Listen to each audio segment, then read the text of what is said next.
Hello, আসসালামু আলাইকুম। আমার নাম তামজিদ। কিছু বিষয়ে কথা বলবো এখন। অনেকেই কনফিউজ থাকে যে কোন সাবজেক্টে এপ্লাই করব, ইউএসএ তে কোন মেজর নিয়ে এপ্লাই করলে বেটার হবে।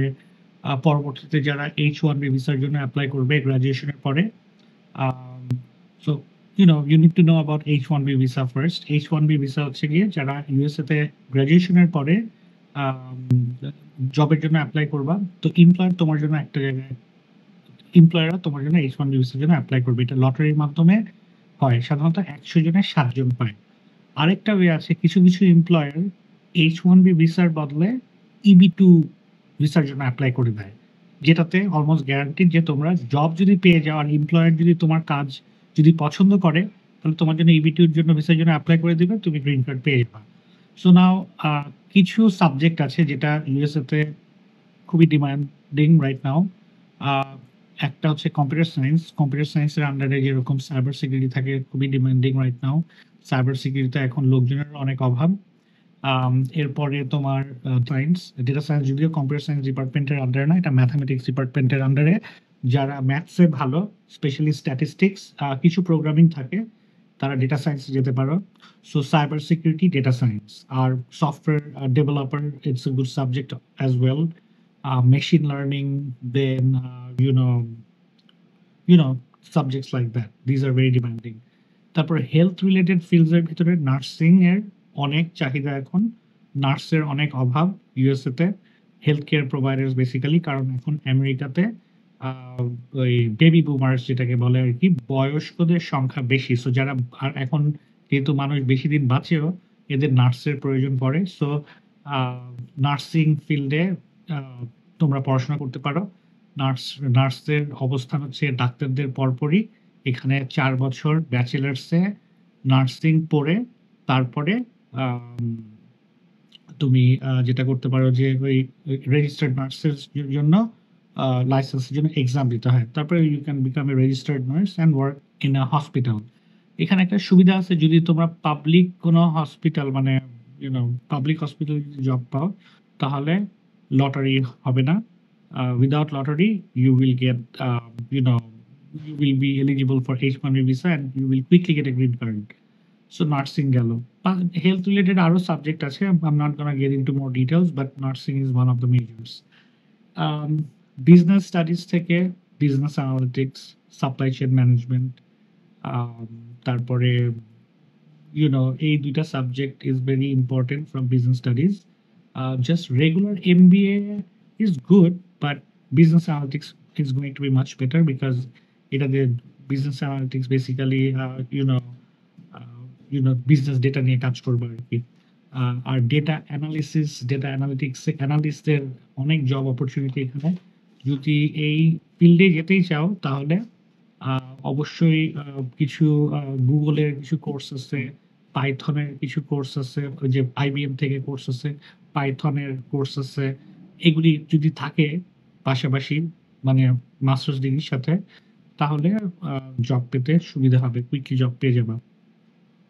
ইউএস এর জব মার্কেট এখন একটু খারাপ, বাট এটা সবসময় খারাপ থাকে না। এটা ইয়ার টু ইয়ার ভ্যারি করে। But you need to prepare yourself in a way যেন এমপ্লয়াররা যেন তোমাকে হায়ার করে আরকি, যেন you need to have skills. আমাদের বেশ কিছু স্টুডেন্টস আছে যাদের স্কিল অনেক ভালো, তারা জব পেয়ে যাচ্ছে। আর যারা ভালো করে পড়াশোনা করতেছে না, তাদের জন্যই বেসিক্যালি প্রবলেম। বাট যেখানেই পড়ো, ভালো একটা ইউনিভার্সিটিতে পড়াটা ইম্পোর্টেন্ট, হ্যাঁ? একটু খরচ বেশি হয়। হয়তো লোকেশনটাও ফেভারেবল হয় না অনেক সময়।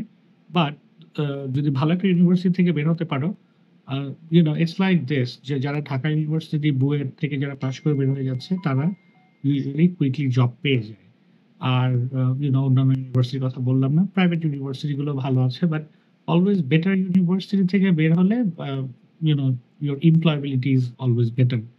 সো কয়েকটা মেজরের নাম বললাম। একটা হচ্ছে গিয়ে cyber security, data science, digital marketing, তারপরে হচ্ছে গিয়ে তোমার হেলথ রিলেটেড ফিল্ড থেকে নার্সিং। অনেকে মনে করে নার্সিং এ ভিসা হয় না। This is a myth, this is not true. Nursing থেকে অনেক ভিসা হয়। আম আমিও যখন ইউএসএ তে আসছি ২০০৫ এ আমাদের সাথেও বেশ কিছু ছেলেরাও নার্সিং এ আসলে পড়তো। Uh so but it doesn't matter.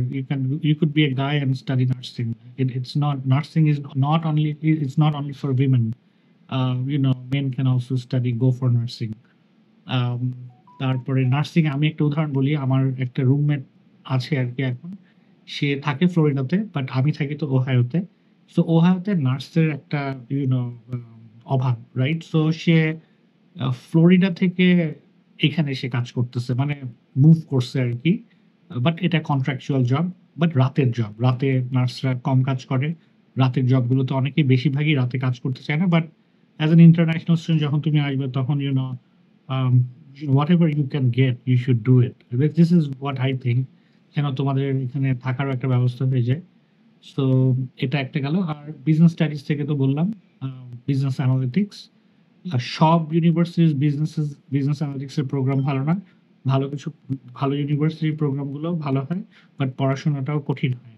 R tuition ফিটাও high হয়। সো ইটস লাইক দিস, তুমি যখন বাজারে যখন যাও, when you get what you pay for basically. So university গুলো এরকম। তারপরেও কিছু ইউনিভার্সিটি আছে যেগুলির টিউশন ফিও কম, $10,000 মতো। At the same time you're gonna get good quality education. আর এইসব ইউনিভার্সিটি গুলো মূলত মিডওয়েস্টে। মিডওয়েস্ট হচ্ছে গিয়ে in between, like New York and California, like Indiana, Iowa, Minnesota, South Dakota, Ohio, anything in the middle। এই states গুলোতে, specially northern মিডওয়েস্টে tuition fee usually কম হয়। Job opportunity, you can work on campus. ক্যাম্পাসে আমিও job করছি ২০ ঘন্টা করে। I was allowed to work 20 hours a week. আর যখন সামারের সময় তখন we would go somewhere else to work. But yes, you can work 20 hours a week in bigger universities, usually in a public university. ছোট university গুলোতে on ক্যাম্পাসের জবের usually থাকে না। But যেকোনো পাবলিক ইউনিভার্সিটিতে গেলে ইউজুয়ালি আমি ১ম এ ক্যাফেটেরিয়াতে কাজ করছি। আ ১ মাস কাজ করার পরে আমার পরিচিত একজন আমার ফুপার ফুপা প্রফেসর ছিলেন অন্য একটা ইউনিভার্সিটি, বাট তার পরিচিত ফ্রেন্ড, আমি যে ইউনিভার্সিটিতে পড়তাম, ভিরোনা স্টেট ইউনিভার্সিটি মিনেসোটাতে, ওনার থ্রু দিয়ে আমাকে মিডিয়া সার্ভিসেস এ জব পেয়ে গেছিলাম। So which was a good job, like all I had to do is fix laptops and then fix projectors and stuff like that. Very laid back job. তারপরে ইউনিভার্সিটিতে excuse me, ইউনিভার্সিটিতে তোমাদের আরো কিছু job থাকে, যেরকম লাইব্রেরিতে জব থাকে, ডিপার্টমেন্টে জব থাকে।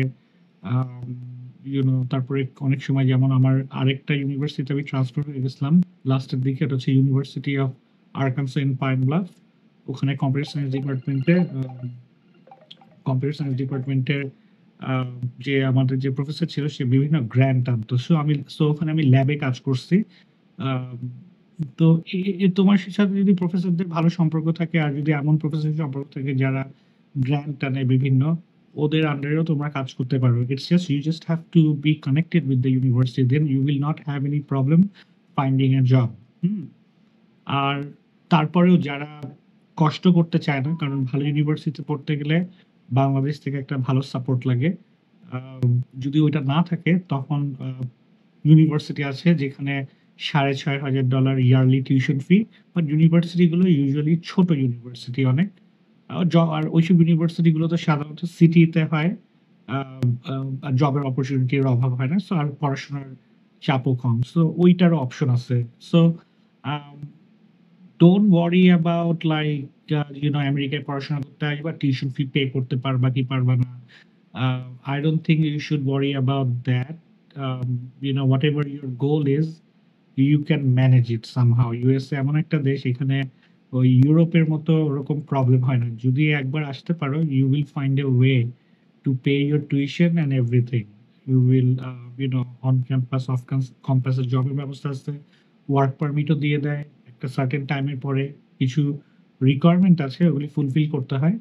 But you can make it, if you work hard, you can do it. যতগুলো স্টুডেন্ট আছে, আমি আমার ফ্রেন্ডদের যাদের দেখছি, আমি নিজেও, প্লাস এখন যারা স্টুডেন্ট আসতেছে, সবাই একটা না একটা ম্যানেজ করে নেয়। So that's it. So subject wise, I think you should always go for those subject যেটার ডিমান্ড হাই, মানে এমপ্লয়াররা কি খুঁজতেছে। সো এই যে সাবজেক্ট গুলো বললাম ওইগুলিতে তোমরা কনসেন্ট্রেট করতে পারো। বাট একটা জিনিস মাথায় রাখতে হবে, জাস্ট বিকজ ওইসব সাবজেক্টে এমন না যে ওইসব সাবজেক্টে ভিসা বেশি হবে। ইয়া, কাইন্ড অফ একটু ভিসা বেশিও হয়, বাট ইটস নট, মানে এটার কোরিলেশনটা এতটা সিগনিফিকেন্ট না।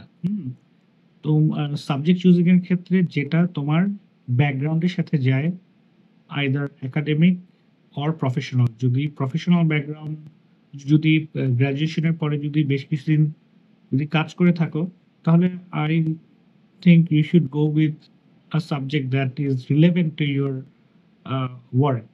হ্যাঁ, আর এরকম আর কি। So just out of nowhere, like you don't want to study a different subject and there is no relevance, you should have a real intention to study in a particular subject, যেন ইন্টারভিউতে তুমি explain করতে পারো why did you choose this subject, why did you pick this university. University সাধারণত pick করা হয়, স্টুডেন্টরা যখন পিক করে তখন স্পেশালি গ্র্যাজুয়েট লেভেলের স্টুডেন্টরা প্রোগ্রামের উপর বেস করে, not based on I will get a job in the USA if I study this. It's not like that. একটা এক্সাম্পল দিই, যেমন সাইবার সিকিউরিটির তেমন কোনো প্রোগ্রাম বাংলাদেশে নাই। সো এখন যদি তুমি সাইবার সিকিউরিটি যদি পড়তে যেতে চাও, তো this is a good reason why do you want to study, why do you want to study, why did you choose this university, suppose. Then you can say, yeah, I chose this university because I wanted to study cybersecurity, but I don't have any option to study in Bangladesh, so that's why I chose this. Okay, so এটাতে ওরা clear হয়ে গেল যে okay, you have a real intention. Now they will ask you for your financial capability. How are you going to finance your education in the USA?